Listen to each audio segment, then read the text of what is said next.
بسم اللہ الرحمن الرحیم۔ صحیح بخاری حدیث نمبر 61۔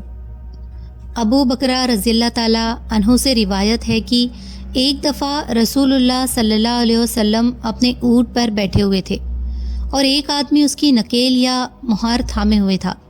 آپ نے فرمایا، یہ کون سا دن ہے؟ لوگ اس خیال سے خاموش رہے کہ شاید آپ اس کے اصل نام کے علاوہ کوئی اور نام بتائیں گے۔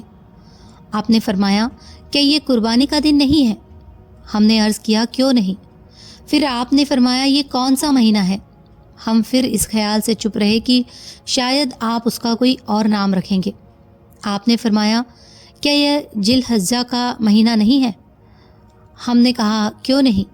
تب آپ نے فرمایا، تمہارے خون، تمہارے مال اور تمہاری عزتیں ایک دوسرے پر اس طرح حرام ہے جس طرح کی تمہارے یہاں اس شہر اور اس مہینے میں اس دن کی حرمت ہے۔ چاہیے کہ جو آدمی یہاں حاضر ہے وہ غائب کو یہ خبر پہنچا دے، اسی لیے کہ شاید حاضر ایسے آدمی کو خبر دے جو اس بات کو اس سے زیادہ یاد رکھے۔ تقریر کی محفل میں حاضر رہنے والوں کو چاہیے کہ وہ علم اور دین کی باتیں غیر موجود لوگوں تک پہنچائے۔ صحیح بخاری حدیث نمبر 62۔ ابن مسعود رضی اللہ تعالیٰ عنہ سے روایت ہے کہ انہوں نے فرمایا کہ نبی صلی اللہ علیہ وسلم ہمارے پریشان ہونے کے ڈر سے ہمیں تقریر و نصیحت کرنے کے لیے وقت اور موقع محل کا خیال رکھتے تھے۔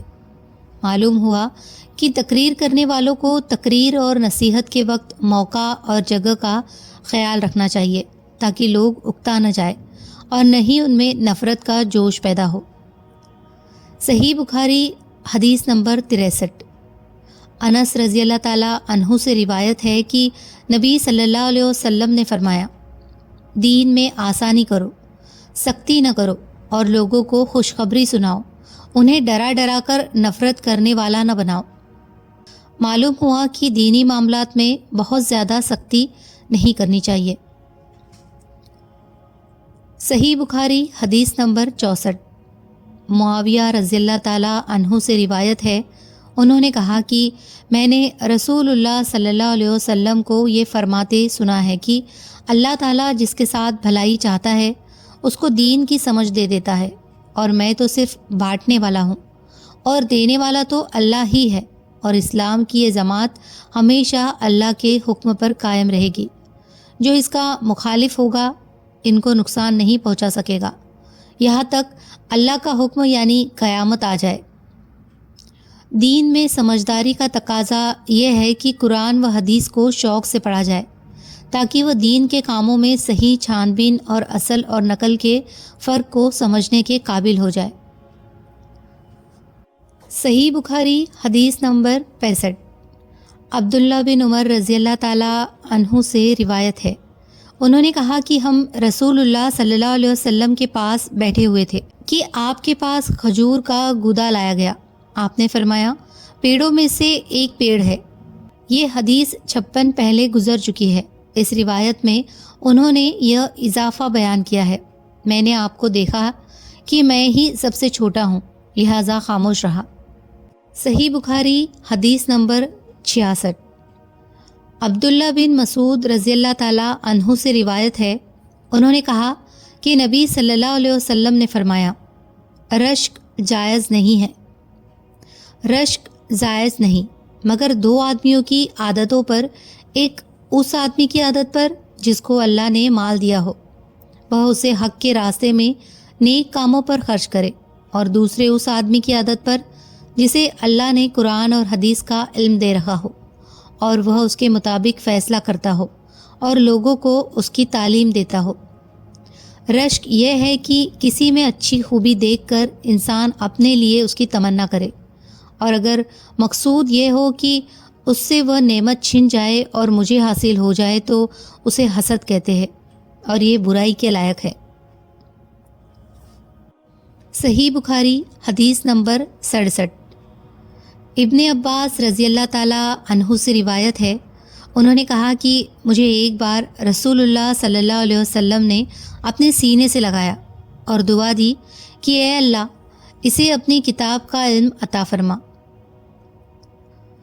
صحیح بخاری حدیث نمبر 68۔ ابن عباس رضی اللہ تعالیٰ عنہ سے روایت ہے، انہوں نے فرمایا کہ میں ایک دن گدھے پر سوار ہو کر آیا۔ اس وقت میں بالغ ہونے کے قریب تھا اور رسول اللہ صلی اللہ علیہ وسلم مینا میں کسی دیوار کو سامنے کیے بغیر نماز پڑھا رہے تھے۔ میں ایک صف کے آگے سے گزرا اور گدھے کو چرنے کے لیے چھوڑ دیا اور خود صف میں شامل ہو گیا، تو مجھ پر کسی نے اعتراض نہیں کیا۔ صحیح بخاری حدیث نمبر 69۔ محمود بن ربی رضی اللہ تعالیٰ عنہ سے روایت ہے، انہوں نے فرمایا کہ مجھے اب تک نبی صلی اللہ علیہ وسلم کی ایک کلی یاد ہے جو آپ نے ایک ڈول سے پانی لے کر میرے چہرے پر کی تھی۔ اس وقت میں 5 برس کا تھا۔ معلوم ہوا کہ سمجھدار بچے بھی علم کی مجلس میں شامل ہو سکتے ہیں اور علم والے ان سے خوشی بھی ظاہر کر سکتے ہیں۔ صحیح بخاری حدیث نمبر 70۔ ابو موسیٰ اشعری رضی اللہ تعالیٰ عنہ سے روایت ہے کہ وہ نبی صلی اللہ علیہ وسلم سے بیان کرتے ہیں کہ آپ نے فرمایا کہ اللہ تعالیٰ نے جو ہدایت اور علم مجھے دے کر بھیجا ہے اس کی مثال تیز بارش کی سی ہے جو زمین پر برسے، پھر صاف اور عمدہ اچھی زمین تو پانی کو جذب کر لیتی، سوس لیتی ہے اور بہت سی گھاس اور سبزہ اگاتی ہے، جبکہ سخت زمین پانی کو روکتی ہے، پھر اللہ تعالیٰ اس سے لوگوں کو فائدہ پہنچاتا ہے۔